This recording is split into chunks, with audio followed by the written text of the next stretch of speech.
दिलं. मला फार कानोकान काही खबर बातमी लागून नाही दिलेली. लाज वाटते का तुम्हाला? आज डायरेक्ट सुपारीच्या कार्यक्रमाला बोलवते.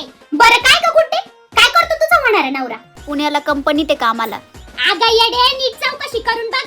पुण्याला काय चाकणला असेल म्हणायला फक्त नुसतं कौतुक ते पुण्याचं. अरे भावड्या, मला वाटलं चांगला सरकारी नोकरीवाला भेटलाय म्हणून तुम्ही एवढी घाई केली लग्नाची. आणि काय ग गुड्डे, कॉलेजमध्ये होती तेव्हा माझ्या दाद्या संग मस्त रात्रभर गुलुगुलू बोलत होती आणि आता लग्न करायच्या वेळेस काय झकमारी झाली. अगं गुड्डे, तुझ्या या आई बापाला नाही अक्कल, पण तुझं तरी टाळकं ध्यानावर पाहिजे ना. काय कमी ग माझ्या दाद्यात? चांगली 25 एकर जमीन आहे आम्हाला. काय रे भावड्या, किती हुंडा दिला मग त्या कारत्याला? 20 लाख. अय्यो, 20 लाख? अहो वहिनी, तुम्हाला काय अक्कल बिक्कल आहे का नाही?